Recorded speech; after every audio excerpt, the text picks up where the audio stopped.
I was a little cheeky last week, but I'm Glaswegian. It goes with the territory. Welcome back to Horological.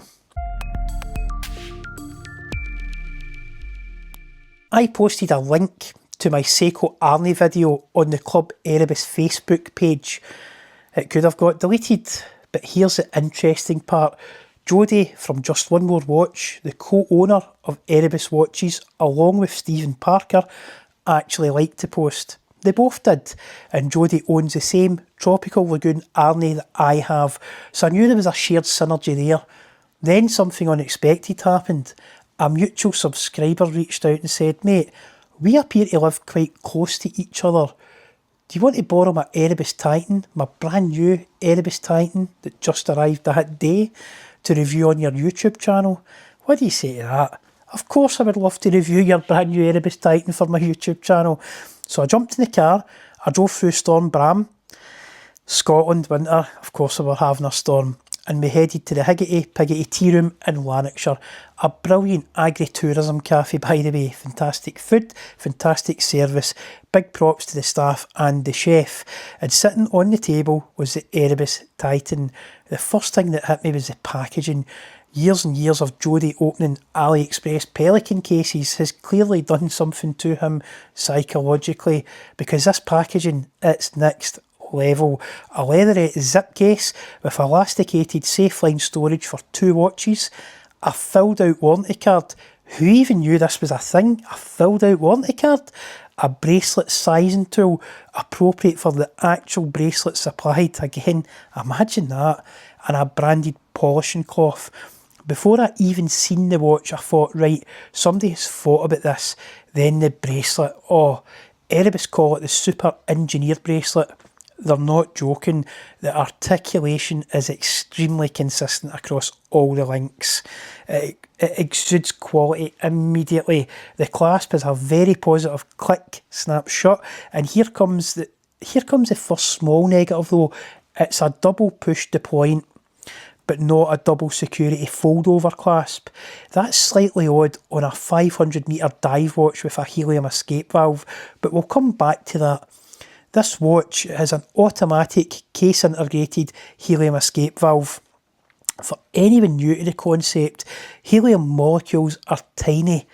On deep saturation dives, they can migrate into the case, especially at that deep pressure. They get compressed even smaller, and then when you ascend and decompress, those molecules expand rapidly.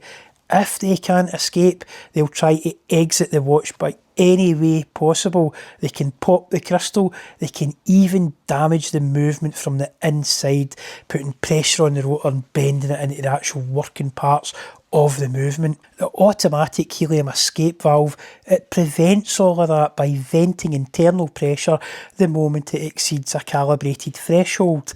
Is anyone taking the Erebus Titan saturation diving in the North Sea?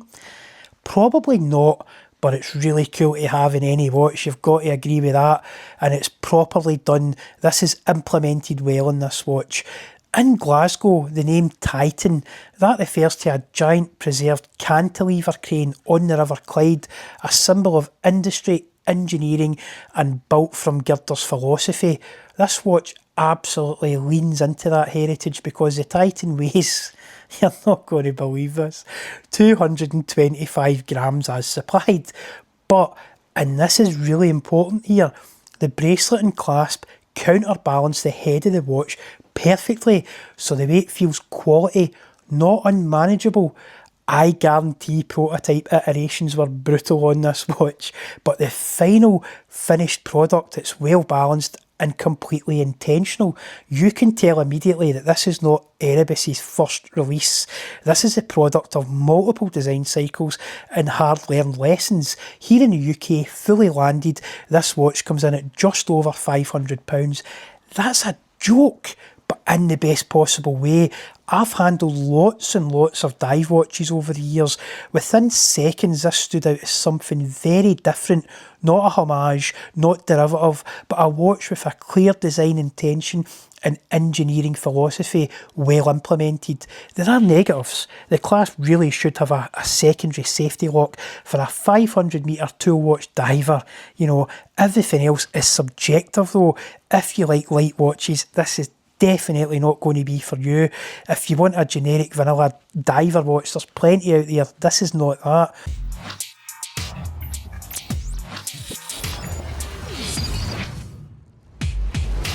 But, and here's the but in a positive way again, if you love big professional divers, think Rolex Deepsea, a James Cameron, or a larger Blancpain 45mm 50 fathoms automatic, this is your territory. Let's look at a quick spec slide of this watch. The case diameter in this watch is 44mm, the thickness is 15.5mm, lug width is 22mm, lug to lug 48.5mm. The movement is a Seiko NH35.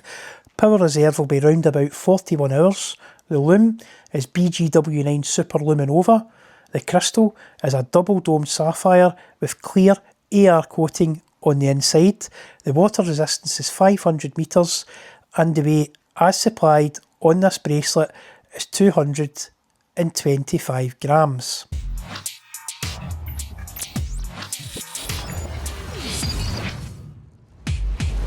The bezel is 120 clicks, very positive clicks.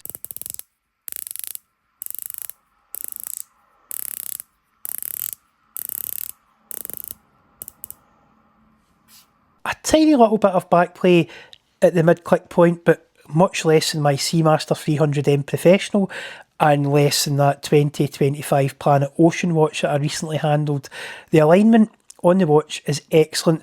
There's no lazy or sloppy quality control going on here. The crystal's a subtle dome. It's beautifully judged. It adds a bit of vintage charm while managing to hide the thickness required for that 500 metre dive rating. The dial, this one has the sunburst radiant purple fumé. Absolutely stunning and a brilliant choice for standing out in a watch box. The lume is outstanding, multi-layered application with proper curing time between coats. This adds cost and manufacturing complexity. Most brands skip this. Erebus didn't. The lume crown, a killer touch, attention to fine detail. The gasket material, Viton, a high-performance fluoroelastomer that I've encountered many times in the food industry. The same material used in automotive, aerospace, chemical processing and high-end food processing machinery, like a Pacojet for example. It grips noticeably as you tighten the crown. That is rare to see in a microbrand at this price. Feeling the watch in hand, I suspect that 500 metres rating is conservative. If this ever shows up on Beyond the Press, they might need to call Henka, the explosives guy, to actually damage this watch. The Erebus Titan, it's not going to be everybody's cup of tea, but that is not a weakness of this product. Being polarising is often the mark of a strong design philosophy. The Titan rejects the bland, vanilla, cookie cutter 40mm diver trend and instead it commits to a unique identity rooted in materials engineering, intention and Glasgow adjacent industrial design DNA, and I absolutely respect that. Huge thanks to Andy, a subscriber of my channel, for trusting me with a watch that had literally just landed the day before. That says a lot about the watch community, this channel and the Titan itself. If you're new to my channel, consider a like and subscribe for more horological content just like this. Comments are always welcome and I'll try and answer as many as I can in the first couple of days of publishing this video. And here's a question: would you wear an Erebus Titan? This watch isn't amazing for the price. It's amazing, full stop, and I'll bet you Jody likes iron brew that's apparently made from girders too. But remember, watch collecting isn't logical, but it is horological.